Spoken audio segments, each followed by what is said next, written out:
이번 동영상에서는 나르시시즘과 나르시시스트의 개념을 좀 구별해 볼까 합니다.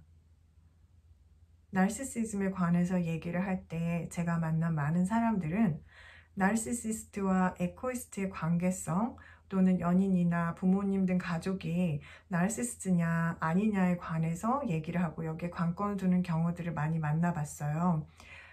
여기에 등장하는 나르시시스트들의 정의는 대충 이렇습니다. 그들은 공감력이 부족하고 거대한 자아를 고집하며 주변 사람들을 이용해서 자신의 인정 욕구를 채우고자 합니다. 가까운 타인이 자신의 통제를 벗어나지 못하도록 가스라이팅이나 냉담하게 굴기 등 폭력적인 행위들을 서슴지 않고 합니다. 에코이스트는 자신보다 남을 더 챙기고 공감력이 많은 따뜻한 사람으로 이들은 쉽게 나르시시스트들의 먹이가 됩니다. 그리고 어떻게 해도 되돌아오는 냉담함이나 파괴적인 폭력에 대해 혼란스러워하면서 이 관계를 해결하려고 노력합니다. 그런데 이러한 관점은 유용한 점도 있지만 치료적인 장면에서는 제한적이거나 오히려 장애가 된다는 느낌을 받을 때가 종종 있습니다.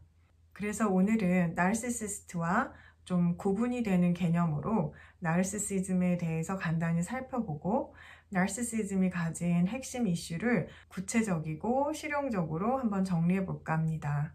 먼저 앞에서 말한 나르시시스트와 에코이스트의 이분법적인 개념이 유용한 부분이 분명 있습니다.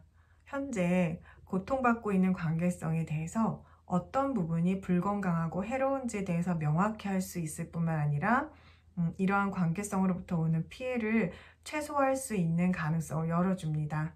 거리를 어떻게, 왜 두어야 하는지, 또 때에 따라서는 이 관계를 왜 단절해야 하는지, 또 이 안에 들어있는 폭력은 어떤 것이며 죄책감이 누구의 몫인지 등 이런 것들을 이해하게 되면 더 이상 이 관계에서 혼동과 자괴감에 빠져들면서 고통을 겪는 일에 브레이크를 걸 수 있죠.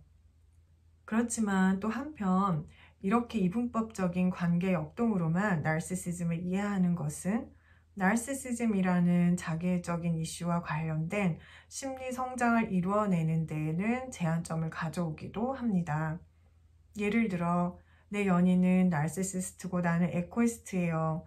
그러니 그 사람은 정말 나쁘고 나는 약자고 불쌍하고 피해 있는 사람입니다. 이 사람을 대응하는 방법을 배우고 힘을 키워서 관계를 끝낼 수 있으면 제 문제는 해결됩니다. 라고 말하게 되면 아이러니하게도 이 사람은 오히려 에코이스트라는 자아 정체성에 갇혀버리게 될 수 있습니다.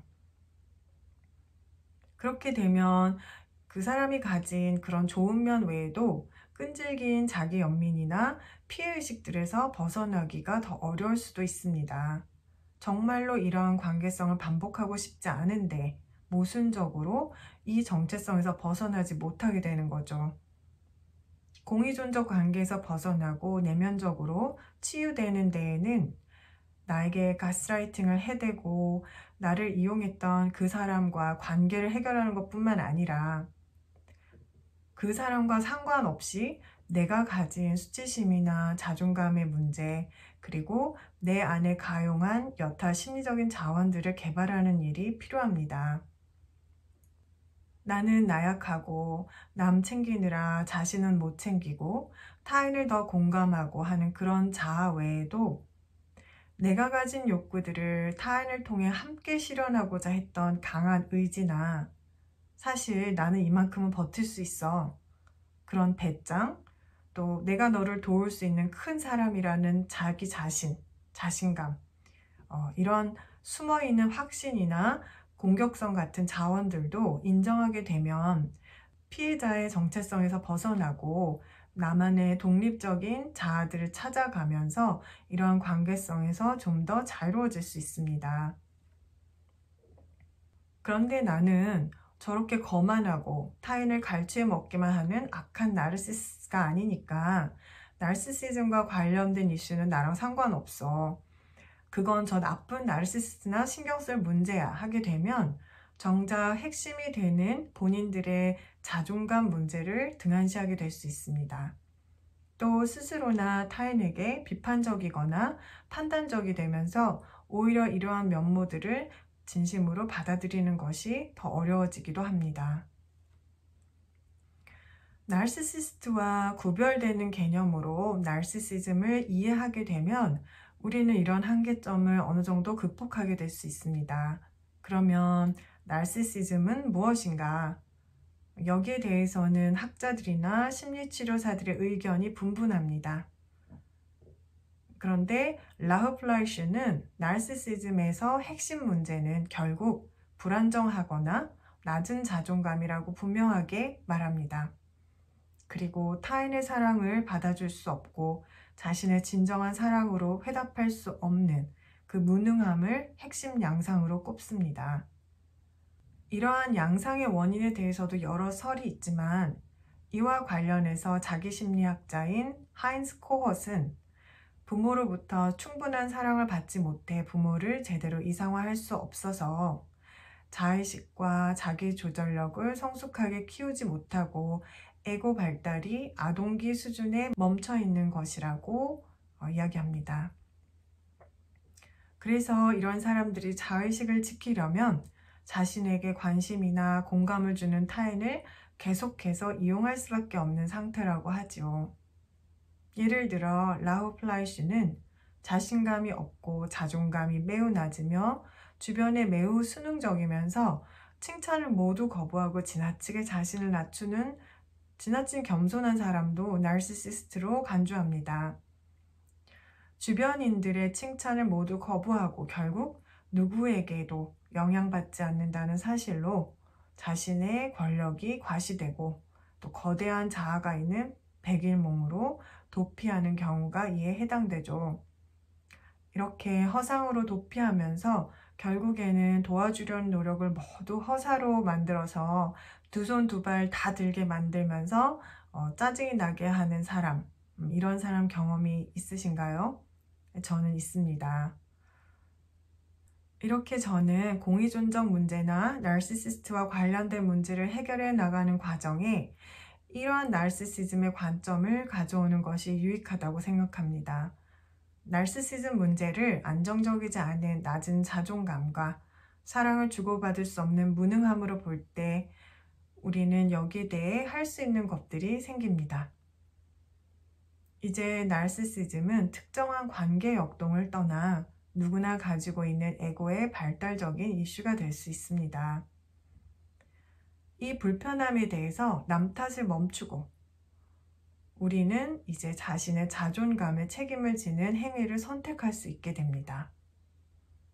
그래서 특히 심리치료나 심리상담 장면에서 이러한 관점이 중요하다고 생각이 듭니다. 결국 우리는 지금 여기에서 이 문제들을 다루는 방법을 배워야 하니까요. 나르시시즘에 해당하는 양상의 중요한 특징 중 하나로 이상적이고 거대한 자아가 있는 환상으로의 도피가 있습니다. 극과 상상쯤 좀 하면 어떠냐고 생각하실 수 있겠지만 이것은 에고의 발달에 매우 중요한 반전 포인트가 될 수 있다고 봅니다. 왜냐하면 자존감을 키우고 자신과 타인을 진정으로 사랑할 수 있게 되는 과정은 그야말로 성장의 과정입니다. 현재의 자아가 실존하는 현실적 자아를 있는 그대로 목도하고 인정할 수 있을 때 우리는 진심으로 뉘우치고 성찰하며 진정한 자존감을 회복하는 길을 선택할 수 있게 되죠. 즉, 제대로 무너져야 변화와 발전을 위한 동기가 생기게 되는 것과 같습니다. 그런데 거대한 환상으로의 도피나 타인을 이용해서 자아감을 채우는 방식들은 이러한 자아가 제대로 현실을 인정하고 그 한계로 인해 제대로 무너지는 것을 경험하지 못하게 하는 방해물이 될 수 있습니다. 병이 나면 정말 열이 나고 쓰러지고 아파야 몸이 이것을 극복하고 회복하면서 면역 과정이 생기는데 환상으로의 도피나 타인을 이용한 도피는 제대로 열이 나고 아파서 쓰러질 수 없는 그냥 그때 슬쩍슬쩍 연고나 바르고 마는 그런 조건이 되는 것과 비슷하다고 예를 들고 싶네요. 예를 들어서 자신의 처지를 정말 비관하는 사람은 그것을 이제 어떻게 처리할 것인지에 대해 진지하게 고민을 하게 되고 용기 내서 책임지는 행동을 선택할 수 있습니다. 그런데 자신의 처지를 비관하다가도 그 에너지를 환상에 투자해버리고 거기서 위안을 찾는 사람은 이 문제에 책임을 지지 않고 회피한 채 살아갈 수 있게 됩니다. 내가 좀 스스로 느끼기에 자괴감이 드는 그런 면모가 있긴 한데 또 아니기도 한 그런 상태로 살아가는 거죠. 이것은 현실적이지 않은 어렴풋한 희망을 갖는 등의 분열적인 형태로 은연중에 내비쳐질 수 있습니다. 또는 진심으로 자신의 잘못을 잘 사과하지 못하는 사람의 마음에도 있을 수 있겠네요. 저는 이것을 에고가 무너짐을 회피하는 전략 같은 것으로 여깁니다. 우리는 사실 이보다 훨씬 정정당당한 방법으로 나르시시즘을 정면으로 다루고 성장해 가면서 통합된 인격체로 나아갈 수 있습니다. 토마스 포가티는 우리가 정말 변화하고자 한다면 타인이나 상황을 바꾸려는 기대와 통제를 모두 내려놓으라고 충고합니다. 그리고 그때 촉발되는 공허함을 있는 그대로 자발적으로 경험하라고 합니다. 희망마저도 버려야 하고 수치스러운 무력감이 솟구치더라도 그대로 내버려 두라고 합니다. 이렇게 외부로부터 무언가를 얻으려는 노력을 포기할 때 그럴수록 더 많은 것을 얻을 수 있다고. 자존감과 자부심은 이런 내려놓기를 통해서 얻어질 수 있는 것이라고. 혼란, 불안, 우울감이 오더라도 충분한 시간을 두고 견딜 때 우리는 좀 더 현실과 가까워지고 허용이 아닌, 허세가 아닌 진정한 필요를 채우는 좀 더 건설적인 행위를 취할 수 있게 된다고 충고합니다. 이러한 과정은 열등해지고 무력해지는 과정이 아닙니다. 진솔하게 나를 찾고 인정하는 용기와 그 결단의 행위입니다. 저는 모두의 이러한 진솔성, 그리고 진솔한 용기를 응원합니다. 이제 나르시시스트냐 아니냐의 문제로부터 나의 수치심, 공허함, 그리고 무력감으로 눈을 돌려보면 좋겠네요.